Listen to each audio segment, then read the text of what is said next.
જોરદાર. સૌથી વધારે મહત્વની વાત એ છે કે ન્યૂઝ 18 નેટવર્કના મેગા ઓપિનિયન પોલની અંદર આસામ તે માટે મહત્વનું હતું કારણ કે 2019ના પરિણામથી વિપરીત 2024ની અંદર 14માંથી 12 બેઠક એનડીએને છે.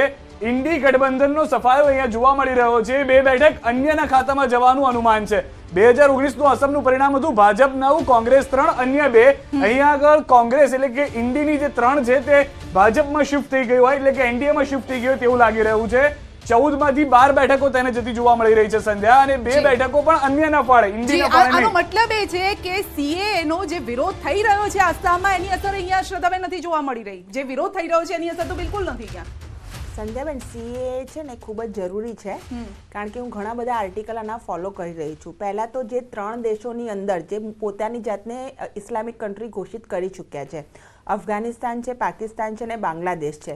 અને મારે બીજા ઉત્પીડનમાં મહિલા તરીકે, મારે માણસ તરીકે બીજા ઉત્પીડન તો મેં જોયા છે, પણ જે મહિલાઓનું ઉત્પીડન છે ને એ લગભગ જોઈ બી નથી શકાતું, પૂરું વાંચી બી નથી શકાતું, અને અડધેથી એવું થઈ જાય કે હવે આ ન જ વાંચીએ તો વધારે સારું. ક્યારે પણ આ દુનિયાની અંદર કોઈ પણ પ્રકારની જ્યારે આવી અમાનવીય ઘટનાઓ બને છે ને તો સોરી ટુ સે બોસ, સૌથી પહેલાં મહિલાઓ અને બાળકોને, અને એમાં ખાસ કરીને મહિલાઓને જે વિચિત્ર તરીકેથી શિકાર બનાવવામાં આવે છે, એના પર જે ઉત્પીડન કરવામાં આવે છે, એના માટે પહેલાં શરમ અનુભવવી જોઈએ.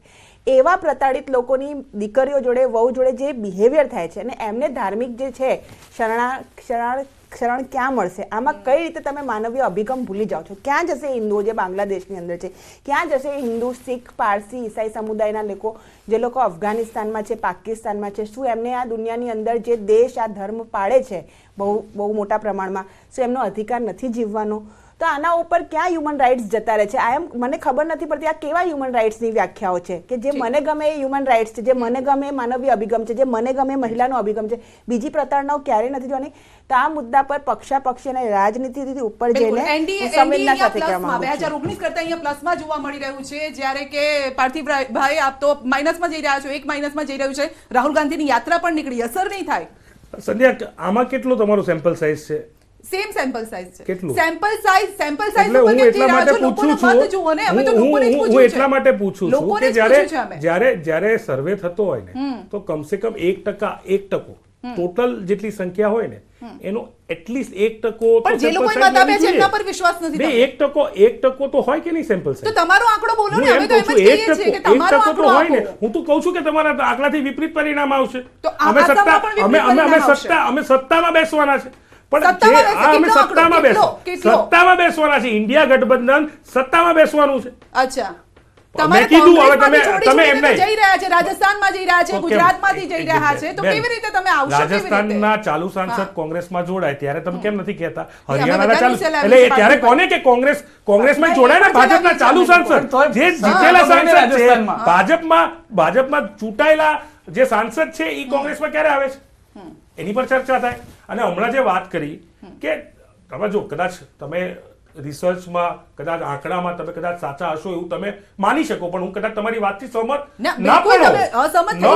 અને અસહમતિ, આપણા લોકતંત્રમાં અસહમતિને પણ ક્યાંક ને ક્યાંક માન્યતા છે ને રિસ્પેક્ટ છે, અને બોલવાનો અધિકાર છે. એટલે એ સંવૈધાનિક અધિકાર હેઠળ જ હું બોલી રહ્યો છું કે ચોક્કસપણે આપના જે ફિગર્સ છે એનાથી વિપરીત પરિણામ આવવાનું છે. આ દેશની જનતા જે રીતે મોંઘવારી, બેરોજગારીના મારથી પીસાઈ રહી છે, હમણાં જે રીતે ઉત્પીડનની વાત થઈ કે ભાઈ જે મહિલાઓ અને બહેનો ઉપર જે ઉત્પીડન, તો આપણે જોયું મણિપુરમાં કે આપણા દેશની 2 દીકરીઓ જોડે કયા પ્રકારનો વ્યવહાર થયો, નિર્વસ્ત્ર કરીને રોડ ઉપર કયા પ્રકારનો વ્યવહાર થયો, જ્યાં 6 મહિના આ દેશનું, મણિપુર એટલે આ દેશનું, મણિ એટલે જ્વેલ ઓફ ઇન્ડિયા, 6 મહિના એ આખું રાજ્ય સળગતું રહ્યું. હજી પણ હિંસા ક્યાંક થમી નથી રહી. અને ત્યાં મણિપુરના મુદ્દા ઉપર, મણિપુરનો એક પ્રવાસ, 50 પ્રદેશ અલગ અલગ તમે જોવા જાઓ તો કેટલી મિટિંગો કરી હશે આ દેશમાં. આપણા રાજ્યમાં 5-6 વખત આવી ગયા છે પ્રધાનમંત્રી, કેટલા વિદેશ પ્રવાસ કરી ગયા છે. મણિપુરના મુદ્દા ઉપર મણિપુર કેમ હજી સુધી એક વાર વિઝિટ કરવા નથી ગયા? બીજી વાત કે આપણા દેશનું ગૌરવ અપાવનારી, આ દેશને મેડલ અપાવનારી જે મહિલા પહેલવાનો હતી, અને એમણે બીજેપીના સાંસદ ઉપર જે પ્રકારના આક્ષેપો કર્યા અથવા તો જે પ્રકારની વાત કરી એ એ અસમમાં એમને થોડું અસર એમને નહીં, તો દિલ્હીની વાત કરું છું. અસમ મહિલા તો દેશમાં દરેક પણ દરેક મહિલાઓની વાત હતી. વાત મહિલા તો હા, એટલે મહિલાઓની વાત આવશે. અને જે પ્રકારના શબ્દોનું ચયન આસામના મુખ્યમંત્રી જે પ્રકારે કરતા હોય છે આપણે જોયું છે. એટલે ચોક્કસપણે આપના જે આંકડા છે, આપના જે ફિગર્સ છે એની જોડે હું સહમત નથી થઈ રહ્યો. ઠીક છે. અને ચોક્કસપણે આનાથી વિપરીત પરિણામ આવવાનું છે એ સ્પષ્ટ આ દેશના લોકોની લાગણી છે.